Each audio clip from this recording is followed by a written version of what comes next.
जय राधा माधवा कुंज बिहारी।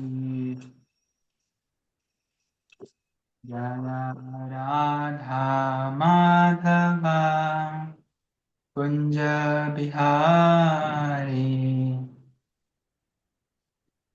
जय गोपीजनवल्लभा गिरिवरधारी।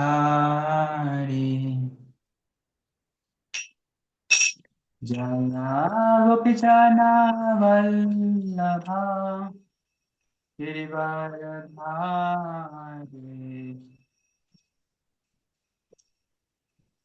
यशोदानन्दन व्रजगणरञ्जन यशोदानन्दन व्रजगणरञ्जन यमुनतीरावनचारि यमुनातीरावनचारि। जय राधा माधवा कुञ्ज बिहारी। जय गोपीजनवल्लभा गिरिवरधारी। यशोदानन्दन व्रज जनरञ्जन यमुनतीरावनचारि। जय राधा माधवा कुञ्ज बिहारी। जय श्री कृष्ण चैतन्य प्रभु नित्यानंदा श्री अद्वैता गदाधर श्रीवासादि गौर भक्तवृंद। हरे कृष्णा कृष्णा कृष्णा हरे हरे हरे राम राम राम हरे हरे। जय जय प्रभुपाद गुरुदेव निताय गौर हरि बोल हरि बोल निताय गौर हरि बोल। हरे कृष्णा। सभी भक्तों का स्वागत है श्रीमद् भगवद गीता के समरी सेशन में। लास्ट सेशन में हमने चैप्टर 1 का समरी डिस्कस किया था। इस बार हम चैप्टर 2 का समरी डिस्कस करेंगे। तो भगवद गीता के दूसरे अध्याय में 72 श्लोक हैं, 72, जिसमें से हमने 38 तक ही आज हम डिस्कस करेंगे उसका समरी। तो आप सभी भक्तों का स्वागत है। तो हम शुरू करते हैं श्रीमद् भगवद गीता का समरी सत्र। पहले हम गुरु वैष्णवाचार्यों से प्रार्थना करेंगे, मंगलाचरण करेंगे। क्या आप म्यूट कर सकते हैं? ओम नमो भगवते वासुदेवाय।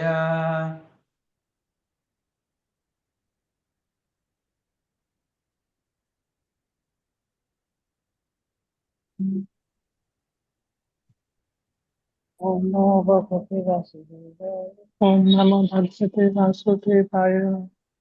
ओम नमो भगवते वासुदेवाय। ओम नमो नमो भगवते वासुदेवाय। ओम नमो भगवते वासुदेवाय। ओम नमो भगवते वासुदेवाय। ओम ओम नमो नमो भगवते वासुदेवाय। ओम नमो भगवते वासुदेवाय। ज्ञानाञ्जनशलाकया चक्षुरुन्मीलितं येन कीर्तनं तस्मै येन तस्मै श्रीगुरुवे नमः। श्रीगुरुवे नमः। नमो श्रीचैतन्यनाथाय विष्णुपादाय कृष्णपृष्ठाय भूतले भूतले श्रीमते श्रीमते भक्तिवेदान्त स्वामिनिति नामिने नाम नमस्ते सारस्वती देवे सरस्वते देवे गौरवाणी गौरवाणी प्रचारिणे निर्विशेषशून्यवादी पाश्चात्यदेशतारिणे। पाश्चात्यदेशतारिणे। जय श्री कृष्ण जय श्री कृष्ण चैतन्य प्रभु चैतन्य प्रभु नित्यानंद श्री अद्वैत गदाधर श्रीवासादि गौर भक्तवृंद। हरे कृष्णा कृष्ण हरे कृष्ण कृष्णा हरे कृष्ण हरे कृष्ण हरे हरे हरे राम हरे राम राम राम हरे हरे। हरे श्लोकं हरे करोति कृष्ण हरे वाचालं राम पङ्गुरङ्गा देहि हरे यत्कृपाचरणमन्त्रे श्रीगुरुपैकायति परमानन्दमाधवं श्रीचैतन्यमीश्वरम्। हरि ओम्। कृष्ण।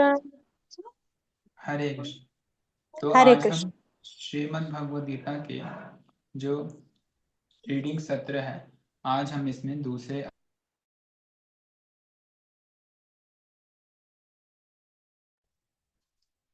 तो इसका शुरुआत हम करते हैं कि हमने लास्ट सत्र में क्या डिस्कस किया था।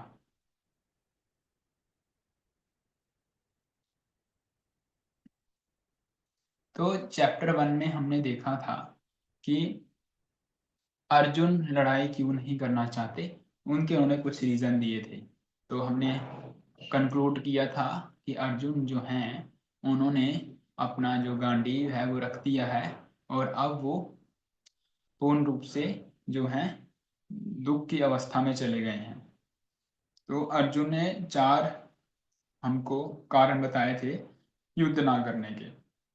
पहला कि वो अपने परिजनों को कह रहे थे कि अगर वो ही चले जाएंगे तो मैं क्या करूंगा राज्य जीत के। तो ऐसे अपने परिजनों को मारने का क्या लाभ। दूसरा उन्होंने क्या कहा कि ये पापमय क्रिया है। और तीसरा उन्होंने क्या कहा कि वर्ण संकर हो जाएगा। तो इस चैप्टर में क्या होगा, जो भगवान श्री कृष्ण है वो अर्जुन को उपदेश देना शुरू करेंगे। तो चैप्टर 2 जो है उसको हम भगवद गीता का समरी कहते हैं। तो चैप्टर 2 खुद जो है भगवद गीता का पूरा समरी है। इसमें पूरी भगवद गीता में हम क्या पढ़ेंगे वो डिस्कस होगा, जिसको आप साइनॉप्सिस भी कह सकते हैं कि भगवद गीता में किन किन विषयों से होकर हम गुजरेंगे। तो पहले से 10वें वर्ष में जो है वो क्या बताते हैं कि अर्जुन अपने डाउट की कंडीशन में है और अपने जो अक्षमताएं हैं उनको वर्णित कर रहे हैं। तो पहले श्लोक में आपने देखा कि जो अर्जुन हैं वो पूर्ण तरीके से हताश हो चुके हैं और अर्जुन को देख के भगवान ने उधर आया है भगवत में श्री भगवान उवाच। तो श्री भगवान उवाच आप भगवान बोलेंगे, क्योंकि क्या है जो अर्जुन के जितने भी जिन्होंने कारण बताए वो सब भौतिक स्तर के थे, पर जो आत्मा है वो आध्यात्मिक है। तो उसका भौतिकता से कोई लेना देना नहीं है। तो इस चैप्टर में हम देखेंगे कि आत्मा के बारे में जानेंगे, क्योंकि आपने काफ़ी सारे आप पढ़े लिखे होंगे, स्कूल कॉलेज गए होंगे, आपको हर विषय में बताया होगा, पर किसी ने भी आपको आत्मा के बारे में नहीं बताया। तो भगवान श्री कृष्ण हमको इधर आत्मा के बारे में बता रहे हैं।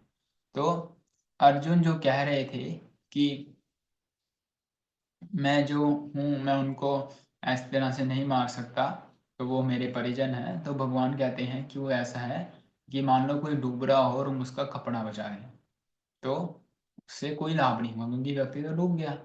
तो आत्मा जो है उसी तरीके से वो भौतिक जगत में यहाँ सड़ रही है। तो इस शरीर का जो है इंद्र तृप्ति के लिए पालन करने का कोई अर्थ नहीं रह जाता, वो आगे भगवान हमको बताएंगे। तो यहाँ पर भगवान श्री कृष्ण हमको बताते हैं एब्सोल्यूट ट्रुथ के बारे में कि हमको यहाँ पता चलता है कि जो ईश्वर है, परम ईश्वर है, वो भगवान श्री कृष्ण है। कृष्णस्तु भगवान स्वयं। तो यहाँ पर भगवान बताते हैं कि जो एब्सोल्यूट ट्रुथ है, जो परम सत्य है, वो भगवान श्री कृष्ण है और वो उनको हम 3 रूप से देख सकते हैं। ब्रह्मेति परमात्मेति भगवानेति शब्दते। ब्रह्म जो अर्थ है वो क्या है, जो भगवान हैं उनके जो दिव्य शरीर से तेज निकल रहा है उसको हम ब्रह्म कहते हैं। परमात्मा क्या है, उनका लोकलाइज फॉर्म है जो जिस रूप में वो सबके हृदय में विराजमान है। और भगवान श्री कृष्ण जो है वो पूर्ण पुरुषोत्तम भगवान पूरे षड ऐश्वर्यों के साथ है। तो अगर आपको ये पूछना कि भगवान क्या है, तो भगवान का डेफिनेशन क्या है ये पराशर मुनि ने बताया है, तो उसके अकॉर्डिंग हम ये बता रहे हैं। तो भग का अर्थ होता है गुण या करेक्टरिस्टिक्स या क्वालिटीज, और वान मतलब उनको धारण करने वाला। तो भगवान अर्थात जिनके 6 ऑपुलेंसेस यहाँ पर बताए हैं। तो पराशर मुनि बताते हैं ऐश्वर्यस्य वीर्यस्य ये श्रिय ज्ञान वैराग्य योगश्च शरणा भग इतिरणा। तो ये 6 जो हैं भगवान के क्वालिटीज बताए गए हैं, ऑपुलेंसेस बताए गए हैं। क्या कि अब इस दुनिया में अमीर तो बहुत हैं, पर सबसे अमीर कौन है? सबसे अमीर कौन है? भगवान है। और यहाँ पर फेम थोड़ा थोड़ा सबके पास है, पर सबसे ज्यादा फेमस कौन है? वो भगवान है। तो जब पाश्चात्य जगत में श्रील प्रभुपाद जी गए, तो वहां पर भी जो है अंग्रेज लोग भी भगवान श्री कृष्ण की ओर आकर्षित हुए। तो ये भगवान की ऑपुलेंस को बताता है। और भगवान सर्वशक्तिमान है, और सारी सुंदरता भगवान से आ रही है। भगवान को देखकर जो कामदेव हैं, जो सबको मोहित करते हैं, वो खुद मोहित हो जाते हैं। सब ज्ञान जो है वो भगवान से आ रहा है। भगवान के मुख से जो उच्चरित है भगवत गीता, उसका अध्ययन बड़े बड़े स्कॉलरली पर्सन, शास्त्रार्थ करने वाले वो व्यक्ति करते हैं। और जो भगवान है वो परम वैरागी हैं। तो यहाँ पर अर्जुन बताया गया है। इधर आर्यन की डेफिनेशन है। आर्यन का अर्थ होता है कि जिसको आध्यात्मिक जीवन का महत्व पता हो। जो आर्यन नहीं है वो भौतिक बंधनों में पड़ा रहता है। तो अर्जुन जो है अब वो दुखी हो चुके हैं और अपनी ड्यूटी से मुंह मोड़ रहे हैं कि मेरे से नहीं होगा। तो अब जो है इससे क्या होगा, अर्जुन जी का जो है सारा यश चला जाएगा। तो भगवान उनको उसके लिए कंडेम कर रहे हैं, प्रताड़ित कर रहे हैं कि आप इतने महान योद्धा हैं, आप ये किस प्रकार से बातें कर रहे हैं। और यहाँ पर एक वो एग्जाम्पल दिया गया है भगवान के स्वरूप को देखने का। जैसे कि सूर्य है, सूर्य की किरणें जो हैं वो ब्रह्म को हम उसे रिलेट कर सकते हैं। और जो हम सूर्य देखते हैं, सूर्य का सतह, तो वहां पर हम उसको परमात्मा से रिलेट कर सकते हैं। और अब सूर्य भी एक प्लैनेट है, वहां पर भी जीव हैं। तो जब कोई सूर्य प्लैनेट पर जाए और वहां पर सूर्य भगवान की पर्सोनिफाइड डिटी होगी, तो वो भगवान का स्वरूप उसे कंपेयर किया गया है। तो इस तरीके से यहाँ बताया गया है।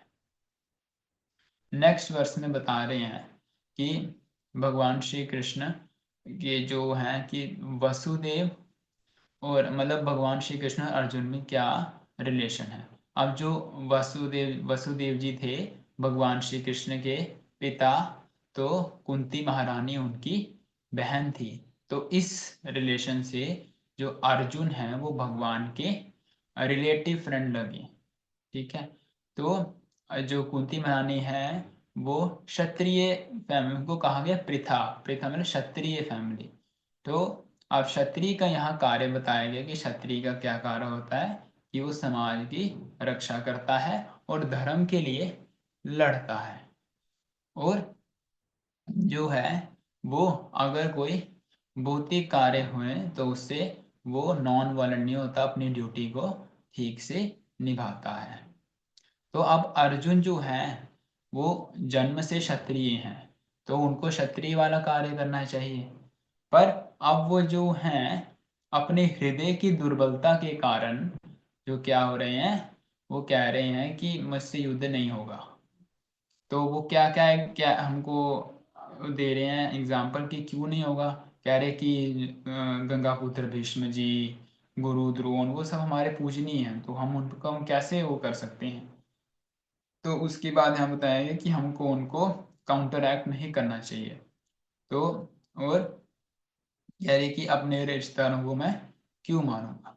तो इसीलिए वो कह रहे भगवान आप मधुसूदन हैं, तो आपने जो मधु राक्षस है उसको मारा था। तो इस तरीके से हमारे जो हृदय में हृदय दौर्बल्यम, जो ये हृदय की दुर्बलता है, ये भी राक्षस की तरह है जो हमको सता रही है।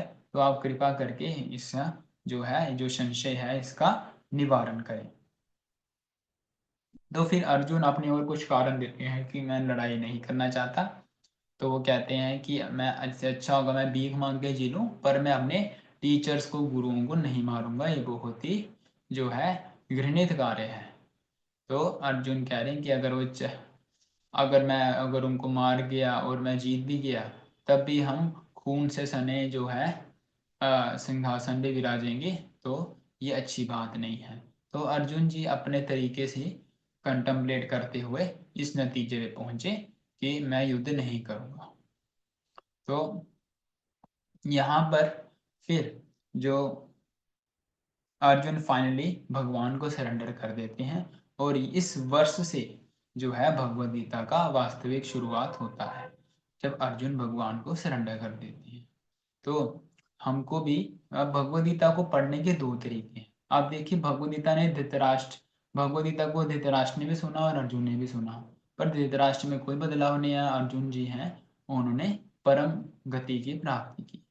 तो ऐसा क्यों? क्योंकि धृतराष्ट्र का जो मंशा थी, जो इंटेंशन थी, वो ये ज्ञान जानने की नहीं थी। उसकी क्या इंटेंशन थी कि हम युद्ध जीते कि नहीं जीते, उसको इसमें कोई इंटरेस्ट नहीं था। तो जो अर्जुन है वो सबमिसिवनेस से, वो शरणागत होकर भगवान से ज्ञान प्राप्ति करना चाहते थे। तो इसीलिए अर्जुन के लिए जो गीता है वो लाभदायक रही। तो इसीलिए हम भी अगर गीता पढ़ रहे हैं तो हमको अर्जुन के जो मूड है, उनके भाव के अनुसार भगवद्गीता पढ़नी चाहिए, तभी वो हमारे लिए लाभदायक होगी। सबमिसिव होके जो हमको गुरु परंपरा से जो ज्ञान प्राप्त हो रहा है, हमको उसको एज इट इज एक्सेप्ट करना पड़ेगा। तो 7th वर्ष जो है बहुत इंपॉर्टेंट है। जो उसमें क्या है, कार्पण्य दोषोपहत स्वभावात् पृच्छामि त्वाम धर्म समूढ़ चेता यच्छे श्रेया निश्चितम ब्रूहि तन्मे शिष्यस्ते हम शाधिमां त्वाम प्रपन्नम। तो अर्जुन जी इसमें कह रहे हैं कि मैं पूर्ण तरीके से विस्मित हूँ, मुझे कुछ समझ नहीं आ रहा मुझे क्या करना है, तो मैं फाइनली आपको सरेंडर करता हूँ, मुझे अपना शिष्य के रूप में स्वीकार करें। तो इस संसार में हम भी अलग अलग प्रकार की क्रियाएं करते हैं और हम भी पूरी तरीके से विचलित रहते हैं, हमें नहीं पता हम क्या कर रहे हैं, क्यों कर रहे हैं, तो अपनी समस्या का समाधान नहीं हो रहा है। तो इसलिए अर्जुन हमको सिखा रहे हैं यहाँ पर कि हमको गुरु को शरणागत होना चाहिए, जिससे हमको जो है वास्तविक ज्ञान का प्राप्त होगा। और वास्तविक गुरु जो ओरिजिनल स्पिरिचुअल मास्टर कौन है? वो है कृष्णा, और उन्हीं की शक्ति का विस्तार है जो वो अपने शुद्ध भक्तों को हमारा मार्गदर्शन के लिए भेजते हैं। नेक्स्ट बता रहे हैं कि अर्जुन क्या कह रहे हैं। अर्जुन कह रहे हैं कि मैं अपने भौतिक ज्ञान से, जो मैंने जितना अर्जुन जी ने पीछे जितना कुछ ही बताया, तो उसके अनुसार मैं इसको सॉल्व नहीं कर पा रहा हूँ, तो मैं अब फाइनली सरेंडर करता हूँ, मेरे से नहीं हो रहा। तो जो है, अब अर्जुन ने प्रामाणिक गुरु की शरण ली।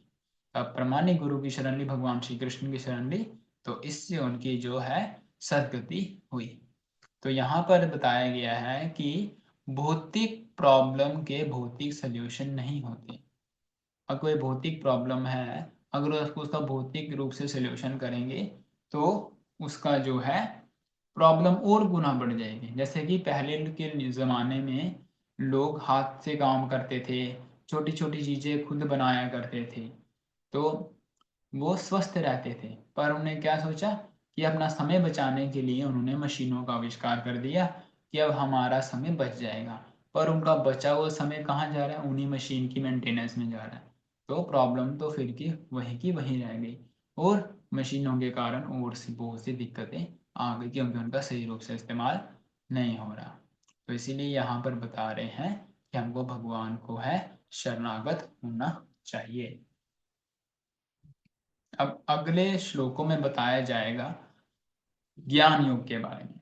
तो भगवत गीता में 1 से 6 अध्याय तक जो है वो है कर्म योग, और जो 7 से 12 के अध्याय है वो है भक्ति योग, और आगे का 13 से 17-18 अध्याय है वो है ज्ञान योग, और छठा अध्याय ध्यान योग है। तो भगवान ने हर प्रकार के योग का वर्णन किया है, और दूसरे चैप्टर में जो है ये झांकी की तरह है। इसमें भगवद गीता के जो हम आगे डिस्कस करेंगे, थोड़े थोड़े हर योग के बारे में बताया गया है। तो शुरू होता है हमारा ज्ञान योग से। भगवान बता रहे हैं कि हमारा वास्तविक अस्तित्व क्या है। तो यहाँ पर भगवान हमको बता रहे हैं, पहले भगवान अर्जुन को जो प्रताड़ित करते हैं कि तुम इतने जो बुद्धिमान व्यक्ति बनते हो, पर तुम मूर्खों की तरह बात कर रहे हो, तुम उस चीज के लिए विलाप कर रहे हो जो कि नश्वर है, ये शरीर नश्वर है। तो भगवान क्या कहते हैं कि हमारे जो है एक मैटर है और स्पिरिट है, तो पदार्थ है और आत्मा है। तो जो लर्न्ड व्यक्ति है वो दोनों के बीच का डिफरेंस जानता है। कि आत्मा के कारण ही शरीर जो है चलायमान है, तो इसीलिए वो शरीर के लिए शोक नहीं करता, उसके लिए तो जो है आत्मा जो का कार्य है। अब शरीर होने के नाते हमारे भौतिक कर्तव्य भी हैं, और शरीर में रहते होने के कारण हमारे कुछ भौतिक कर्तव्य भी हैं, पर हमारा परम कर्तव्य है आध्यात्मिक कर्तव्य, भगवान के प्रति हमारा परम कर्तव्य, क्योंकि हम आत्मा है। तो इस तरीके हमको इसको समझना है। तो आगे भगवान बता रहे हैं साइंस ऑफ द सोल, जो कि हमको आज तक कभी नहीं पढ़ाया गया, वो भगवान हमको सिखा रहे हैं कि जो आत्मा है वो शाश्वत है। ऐसा कोई समय नहीं था कि जब कम हम नहीं थे, ऐसा नहीं है कि हम आए हैं, हम हमेशा से थे, तो हम हमेशा रहेंगे और हमेशा एग्जिस्ट करेंगे। तो ये भगवान हमको बता रहे हैं। तो यहाँ पर प्रभुपाद जी कोट करते हैं पर्पट में कि जो यहाँ पर मायावाद का खंडन होता है, क्योंकि मायावादी कहते हैं कि एक समय ऐसा आएगा हम भगवान बन जाएंगे तो हमारा अस्तित्व खत्म हो जाएगा, पर भगवान कहते हैं कि हमारा अस्तित्व कभी खत्म नहीं होगा, हम आगे भी आत्मा ही रहेंगे। तो यहाँ पर इस पॉइंट को इंगित किया गया है। तो यहाँ पर हमको समझना है इस चीज को। तो जो आत्मा है वो इंडिविजुअल है, और जो भगवान है वो आत्मा का जो है, चाहे वो बद्ध है चाहे वो मुक्त है, उसका पालन कर रहे हैं, और भगवान माया के अंदर नहीं आते। मायावादी कहते हैं कि ब्रह्म को माया ने कवर कर लिया है, जब माया का पर्दा हट जाएगा तो हम फिर से ब्रह्म बन जाएंगे। पर अगर ब्रह्म को माया ने कवर कर लिया तो मतलब माया ब्रह्म से ज्यादा शक्तिशाली हो गई, तो ये जो है इसका तर्क सही नहीं बैठता। इसीलिए यहाँ बताया गया है कि जो जीव है वो कभी भगवान नहीं बन सकता किसी भी अवस्था में। आगे बताया गया है कि जिस प्रकार से अभी हम छोटे बच्चे हैं, जब हम छोटे बच्चे थे, फिर हमारा जो है युवा शरीर हुआ, आगे हम बूढ़े हो जाएंगे, तो उसके उसी तरीके से आत्मा जो है, पर हम वही रहते हैं। इसी तरीके से जो आत्मा है, जब एक शरीर छूट जाता है, जब ये शरीर चलायमान नहीं रहता, आत्मा शरीर में और नहीं रह सकती, फिर आत्मा दूसरे शरीर में प्रवेश करती है। ये किस तरीके से बताया, जैसे हम कपड़े बदलते हैं ना, पुराने कपड़े बदल के नए कपड़े लगा लिए, उस तरीके से आत्मा पुराना शरीर त्याग के नया शरीर धारण कर लेती है। तो जो शरीर है ये हर समय बदल रहा है। प्रभुपाद कह रहे हैं कि हर समय, आपको पता है मेडिकल साइंस के हिसाब से हर 7 साल में हमारी बॉडी के सारे सेल चेंज होते हैं, पर हम जो है हर समय, हम जो आत्मा है वो एक ही है और वो हमेशा शाश्वत रहता है, तो वो अपनी अनुभूति कर सकता है। तो शरीर बदल ही बदल जाए, पर जो आत्मा है वो नहीं बदलती। और इस चीज को समझे तो उसको कहते हैं धीर। और धीर व्यक्ति है वो किसी भी अवस्था में किसी तरीके से विचलित नहीं होता। आगे भगवान बता रहे हैं कि जो इस भौतिक जगत के सुख दुख हैं वो कैसे हैं। जैसे कि अभी देखिए, अभी बरसात का मौसम चल रहा है, पहले गर्मी था, तो गर्मी में हम एसी में बैठते हैं क्योंकि हमको गर्मी लगती है, तो हमको एसी बहुत अच्छा लगता है। अब वही एसी एसी वही है, सर्दियों में जब हम एसी के सामने बैठ पाएंगे, नहीं बैठ पाएंगे। क्यों? क्योंकि तब हमको ठंड लगेगा। तो जो दिक्कत है वो ऑब्जेक्ट में नहीं है, तो वो दिक्कत क्या है, हमारी इंद्रियों में, क्योंकि हम जो भौतिक स्तर के ऊपर हैं, इसीलिए हमको इंद्रियों के कारण सुख दुख जो है वो भोगना पड़ता है। तो जैसे गर्मी सर्दी है, अब कोई गर्मी है या सर्दी है, हम क्या कर सकते हैं, कुछ और इलाज कर लेंगे, और अल्टीमेटली जो है उसको सहना पड़ता है।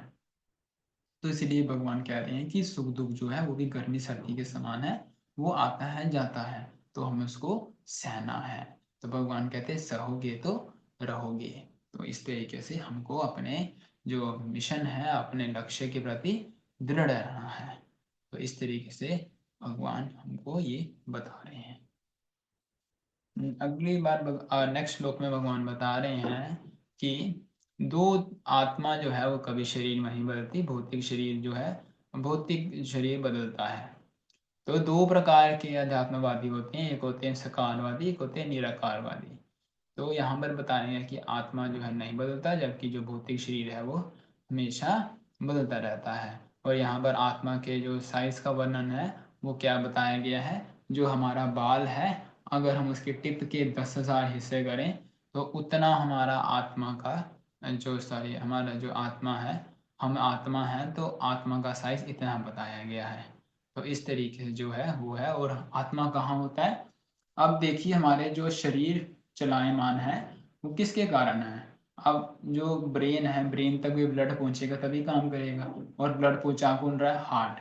हार्ट कैसे काम कर रहा है, क्योंकि वहां पर वो चेतन आत्मा है जिसके कारण जो है हार्ट काम कर रहा है। जब आत्मा छोड़ देगा शरीर तो फिर हार्ट काम करना बंद कर देगा और फिर सब कुछ बंद हो जाएगा और शरीर जो है उसको मृत घोषित कर देंगे। नेक्स्ट बताया गया है कि जो आत्मा है वो ना कभी जन्म लेती है और ना कभी मरती है, वो एटर्नल है, आत्मा कभी जन्म नहीं लेती। तो इस तरीके से बताया गया आत्मा की कुछ खूबियां कि आत्मा क्या है, एटर्नल है, अनबॉर्न है, एवर एग्जिस्टिंग है, प्रीमेबल मतलब पुरातन है, शाश्वत है, और किसी भी तरीके से जो है आत्मा को हम नहीं मार सकते, पानी से, हवा से, किसी भी तरीके से आत्मा को ना जलाया जा सकता है, ना सुखाया जा सकता है, ना गीला किया जा सकता है। आत्मा जो है वो इनडिस्ट्रक्टिबल है। तो यहाँ हमको बताया गया है। तो जो शरीर है वो क्या होता है, शरीर पहले जन्म लेता है, फिर थोड़ा बड़ा होता है, फिर उसके बाद जो अपने बाई प्रोडक्ट्स करता है, और उसके बाद बूढ़ा होता है और फिर मर जाता है। तो ये शरीर की गति बताई गई है। तो इस तरीके से यहाँ अर्जुन को समझाया जा रहा है आत्मा के विषय में।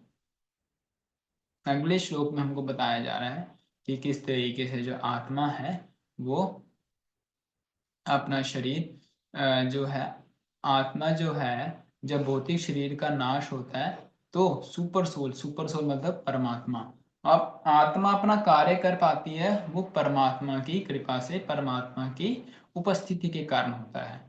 तो जैसे शरीर जो भी भौतिक शरीर हम इसको छोड़ते हैं तो आत्मा परमात्मा के साथ दूसरे शरीर में जाता है, जैसे कोई कपड़े बदलता है। तो इस तरीके से एग्जाम्पल दी गई है, जैसे दो पक्षी होते हैं ना, जो शरीर है हमारे शरीर में एक आत्मा है और परमात्मा है। दो पक्षी से इनके कंपेयर किया गया, एक पक्षी है वो फल खाने में व्यस्त है और दूसरा पक्षी है वो उपदृष्टाच नियंताच, कि जो देख रहे हैं, स्पेक्टेटर हैं, वो देख रहे हैं कि कब ये पक्षी जो है ये मेरी तरफ मुड़ेगा। तो जो वो पक्षी देख रहे हैं वो है भगवान, और जो फल खाने में व्यस्त है वो है जीवात्मा। तो आगे यही बताया जा रहा है कि आत्मा को हम ना काट सकते हैं, ना उसको गीला कर सकते हैं, ना जला सकते हैं, और ना उसको सुखा सकते हैं। तो आत्मा है वो उसको कहते हैं चित गुना, यानी कि स्पिरिचुअल पार्टिकल, स्पिरिचुअल एटम। तो जो है आत्मा को यहाँ बताया गया है। और आत्मा के कुछ और करेक्टरिस्टिक्स हैं कि वो अनब्रेकेबल और इनसॉल्युबल है। तो अघुलनशील है। अघुलनशील का मतलब क्या है कि आत्मा कभी घुलती नहीं है। अब मायावादी कहते हैं कि जब हम ब्रह्म के स्तर पे चले जाएंगे तो हम भगवान में समा जाएंगे और भगवान में घुल जाएंगे, आत्मा परमात्मा एक हो जाएगा। पर यहाँ पर भगवान कह रहे हैं कि आत्मा कभी घुल नहीं सकता, तो आत्मा परमात्मा एक नहीं होता है। वो एग्जाम्पल देते हैं कि जैसे कि नदी का पानी समुद्र में मिलता है और फिर वो मिल जाता है और वो बस हो गया। परंतु यहाँ पर एग्जाम्पल दिया जा रहा है कि जैसे नदी की मछली जब समुद्र में जाती है तो मछली अपनी एक अलग पहचान बनाकर रखती है, उसी तरीके से आत्मा है वो उसकी अलग आइडेंटिटी है। भगवान के पार्ट एंड पार्सल है पर उसकी अपनी एक आइडेंटिटी है। इसको कहते हैं अचिंत्य भेदाभेद तत्व, कि हम भगवान से भिन्न भी हैं। क्वांटिटी वाइज हम अणु हैं, भगवान विभु हैं, और क्वालिटी वाइज हम भी सच्चिदानंद हैं और भगवान भी सच्चिदानंद हैं। तो यहाँ बताया गया है कि आत्मा जो है वो एवरलास्टिंग है, हर जगह है, कभी चेंज नहीं हो सकती। इमूवेबल, इमूवेबल मतलब कि आत्मा अगर मूव कर पाती है तो परमात्मा की कृपा से ही हो सकता है। और वो हमेशा शाश्वत रहती है, इनविजिबल होती है, हमारे भौतिक उनको नहीं देख सकते, उसका साइज बहुत छोटा होता है। तो इस तरीके से यहाँ पर बताया गया है। आगे यहाँ प्रभुपाद जी बता रहे हैं कि आत्मा के विषय में अलग अलग लोगों के अलग अलग विचार हैं। तो एक है लोकायतिस और एक वैभाषिका। तो वो क्या कहते हैं कि जो है सब कुछ जो है पदार्थ से आया है। तो साइंटिस्ट भी यही कहते हैं। तो प्रभुपाद जी कहते हैं कि अगर सब कुछ पदार्थ से आया है तो लो पदार्थ और उसमें जीवन डाल के दिखाओ, तो जो कि उनके लिए पॉसिबल नहीं है। तो हमको जो है प्रामाणिक परंपरा का जो हमको संदेश आ रहा है हमको उसको स्वीकार करना है। तो यहाँ पर बताया गया है कि बर्थ एंड डेथ साइकिल कैसे काम करता है। पहले आत्मा शरीर धारण करता है, फिर अपने कर्मों और इच्छा के अनुसार उसके बाद जो है कार्य करता है, और उसके बाद शरीर त्यागता है, और उसके बाद उसको फिर से शरीर धारण करना पड़ता है। तो ये साइकिल तब तक चलता रहेगा जब तक इस भौतिक संसार में है। अगर आपने आगे नहीं कुछ किया, आप भगवत प्राप्ति के आगे नहीं बढ़े, तो आपका मुक्ति का कोई मार्ग नहीं है। तो इस तरीके से साइकिल चलता रहता है। तो अब कुछ फिलोसफर्स जो हैं वो आत्मा में नहीं मानते और कुछ मानते हैं।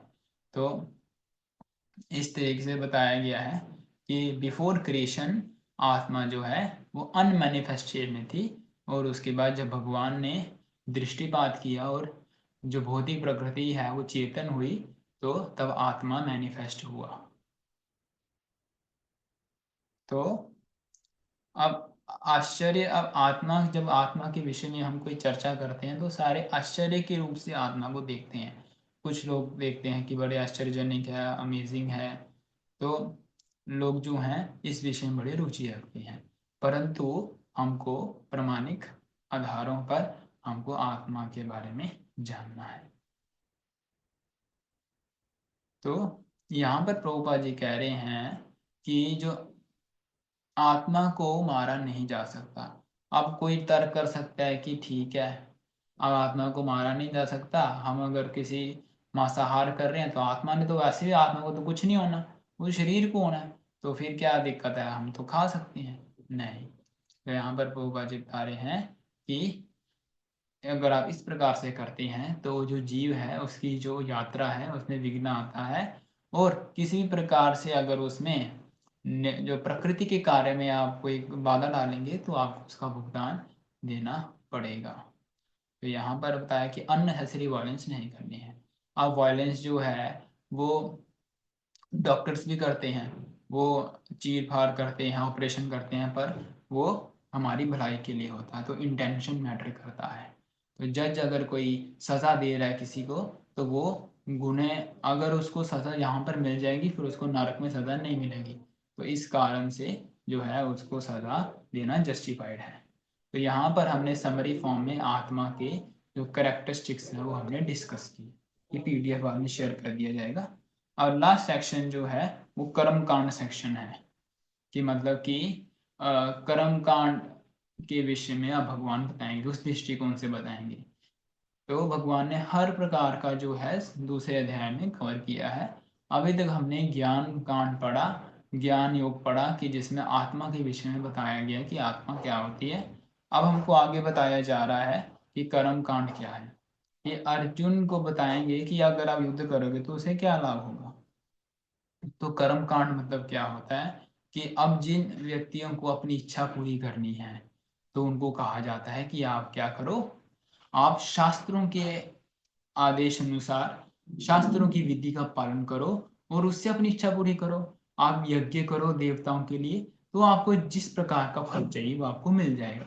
आपको अगर कोई इंद्र तृप्ति करनी है तो उसको जो है नियमित रूप से करो, शास्त्रों के अनुसार करो, तो उससे क्या होता है, शुद्ध होता है। एक समय व्यक्ति फिर उस स्तर से ऊपर उठ सकता है। अगर वो अनियमित करेगा तो वो पतन की ओर बढ़ेगा।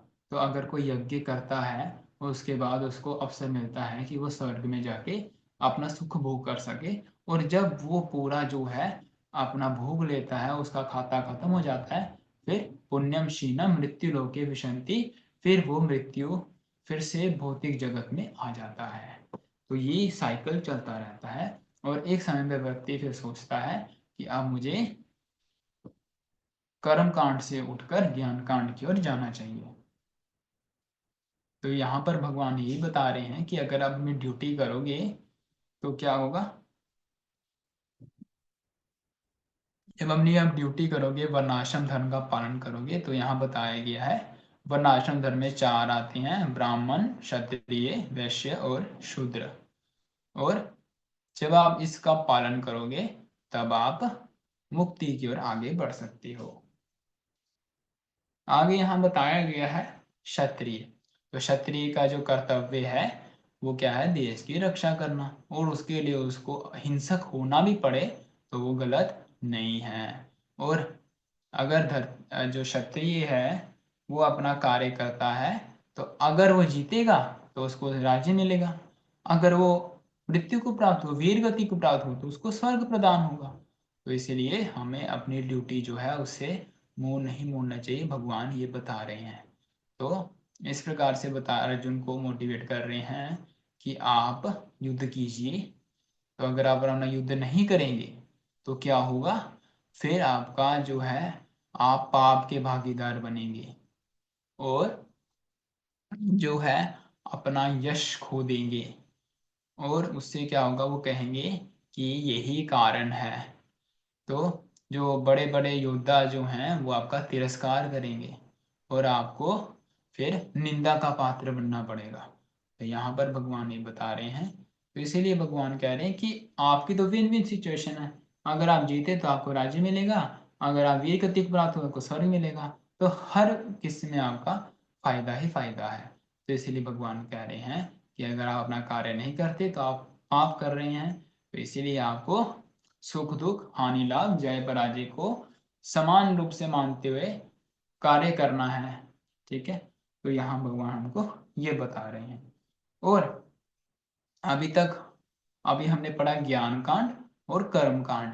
अभी 38 वर्ष के बाद भगवान निष्काम कर्म बुद्धि योग के बारे में डिस्कस करेंगे कि किस तरीके से जो है हमको ये कर सकते हैं और इससे जो है हमको क्या लाभ होगा। और फाइनली भगवान भक्ति के बारे में हमको बताएंगे थोड़ा सा।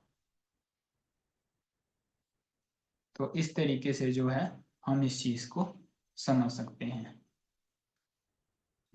तो आज का सत्र यहीं तक था। तो हमने 38 वर्ष तक की समरी हमने डिस्कस की। तो किसी आप सबका बहुत बहुत धन्यवाद जुड़ने के लिए। अब किसी भक्तजन का किसी प्रकार का कमेंट, करेक्शन या प्रश्न है तो अपना हैंड रेस कर सकते हैं। हरे कृष्ण।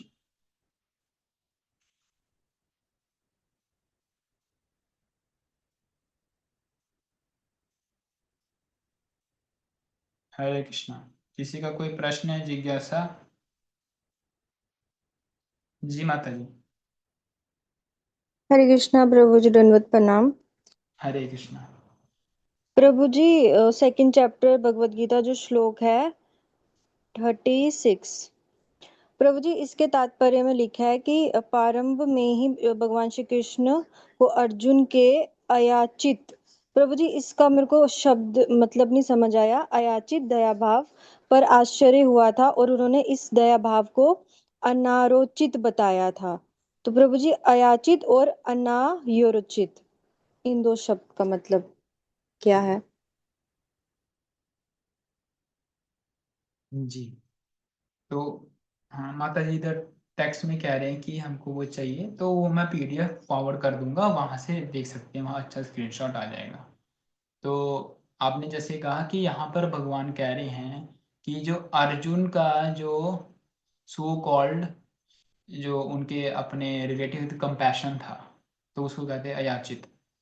ठीक है, तो वो उसको भगवान पूरी तरह नेग्लेक्ट करते हैं, उसको अरोचित कर दिया कि ये जो है ये आप केवल डूबते व्यक्ति के कपड़े बचाने के समान है।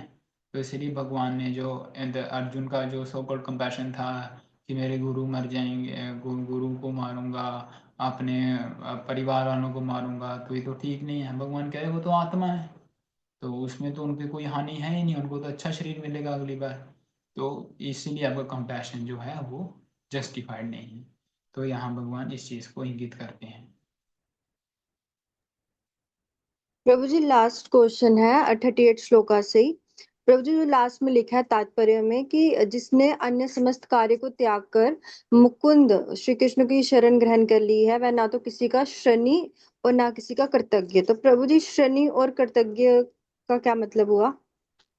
ऋणी का अर्थ होता है कि मतलब आप किसी प्रकार का डेप्ट नहीं रह जाएगा उनके प्रति, जो भगवान की पूर्णतः शरण ग्रहण कर जाता है। हालांकि जब हम भौतिक शरीर धारण करते हैं तो हम पे बड़े सारे ऋण होते हैं। माता पिता का ऋण होता है, पितरों का ऋण होता है, देवताओं का ऋण होता है। तो बहुत सारे हम पे ऋण होते हैं और वो ऋण हमको चुकाने होते हैं, वो हमारा कर्तव्य बन जाता है। पर जब कोई पूर्णतः भगवान की शरण ले ले तो वो समस्त ऋण से मुक्त हो जाता है। तो यहाँ प्रभुपाद जी इस चीज को इंगित करते हैं। और हरे प्रभु कृष्ण। जी कृतज्ञ, कृतज्ञ मतलब? कृतज्ञता मतलब ग्रेटिट्यूड, आभार व्यक्त करना। मतलब हम उनके आभारी हो गए ना, उन्होंने हमें शरीर प्रदान किया, ये योनि प्रदान की। तो इस प्रकार से तो जब हम भगवान की शरण ग्रहण करेंगे तब हम उनसे मुक्त हो पाएंगे पूर्णतः। जी। एंड प्रभु जी लास्ट मैंने बहुत सारे क्वेश्चंस पूछ लिए। गुड़ाकेश का क्या मतलब हुआ? है हर्षिकेश तो यहाँ भगवान। पर अच्छा, तो यहाँ पर भगवान जो है अर्जुन को गुड़ाकेश बताते हैं। अर्जुन का नाम है गुड़ाकेश। गुड़ाकेश का अर्थ होता है जो निद्रा पे विजय प्राप्त कर ले। तो भगवान को ऋषिकेश कहते हैं और अर्जुन को गुणाकेश। थैंक यू सो मच प्रभु जी। हरे कृष्णा। प्रभु जी, हाँ जी, हरे कृष्णा। हरे कृष्णा प्रभु जी। प्रभु जी, अर्जुन को गुड़ाकेश, अर्जुन ने क्योंकि अपनी इंद्रियां भी नियंत्रण में कर ली थी, तो क्या उसे गुड़ाकेश इसलिए भी नहीं कहा जाता है? जी प्रभु जी, बिल्कुल, ये भी सही है।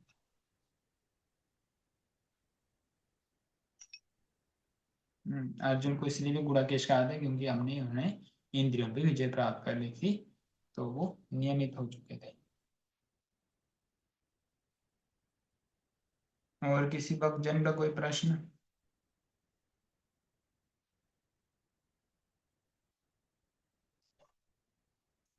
तो आप सभी से ये अनुरोध है कि जो हमारे साथ भगवद गीता पढ़ रहे हैं वो नियमित रूप से टास्क कंप्लीट करते रहें। और किसी भी प्रकार की उनको समस्या आ रही है, नहीं हो रहा कंप्लीट, कंसिस्टेंट नहीं है, तो हम सहायता के लिए उपलब्ध हैं। आप हमें संपर्क कर सकते हैं, परंतु उसमें एक्टिव रहना बहुत ज़रूरी है।